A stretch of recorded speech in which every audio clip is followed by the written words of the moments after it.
Bonjour, je vous présente le Château La Pompe, qui est un millésime 2010 et qui est signé par mon robinet. En fait, vous l'avez compris, c'est de l'eau et c'est juste un support pour vous donner les bases de la dégustation de vin en essayant de le faire de la façon la plus synthétique et rapide possible. Donc tout d'abord, on observe la robe. La robe, il faut l'observer toujours sur un fond blanc. Donc au restaurant, vous prenez une serviette, par exemple, ou si la nappe est blanche, c'est idéal. C'est ce qui va vous permettre de voir les reflets. Et les reflets vont vous donner une indication. Donc ensuite, on passe au nez. Ceci est le premier nez où on perçoit les premiers arômes. Et quelquefois, on a du mal, on sait qu'on connaît, mais on a du mal à faire remonter l'information du nom ou de l'identification exacte de cet arôme. C'est pourquoi il y a le deuxième nez. Donc le deuxième nez, par l'agitation, en mettant les arômes au contact de l'oxygène, va nous permettre d'ouvrir ce potentiel aromatique et donc de mieux identifier ce qu'ils sont. Donc pour cette aération, dans la mesure où vous appuyez très fort sur la table, vous pouvez agiter, tourner très rapidement.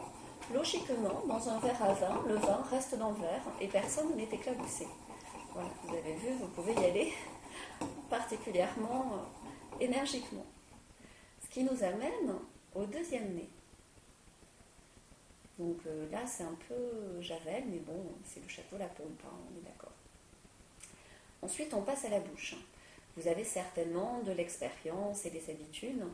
Il y a, je crois que beaucoup de gens le savent, différentes zones en bouche par rapport aux différentes possibilités de goût, salé, sucré, amer. Je veux éviter de rentrer ici dans ce sujet qui me semble trop complexe.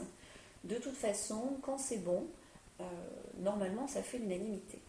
Et puis si vous êtes le seul à trouver un vin bon, après tout, pourquoi pas, hein, à moins que vous soyez le producteur, ce qui peut arriver aussi. Bon, bref. J'ai quand même une astuce intéressante pour juger de la qualité des tanins.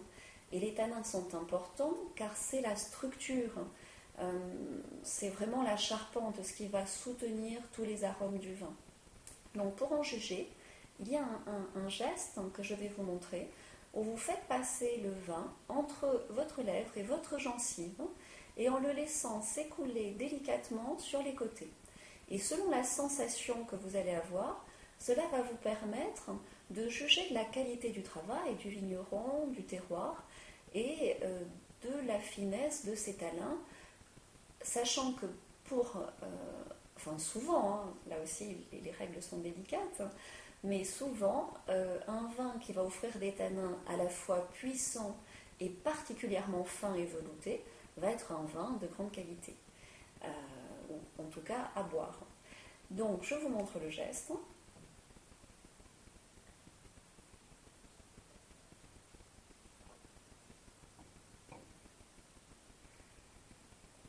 Ça manque certes un peu d'élégance, mais ça reste très efficace.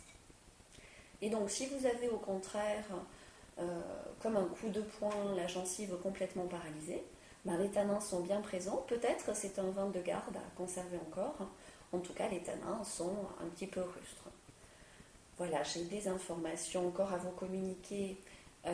Par exemple, donc sur la garde, sachez que les rosés, sauf exception, vont se garder au maximum 2 ans après leur millésime.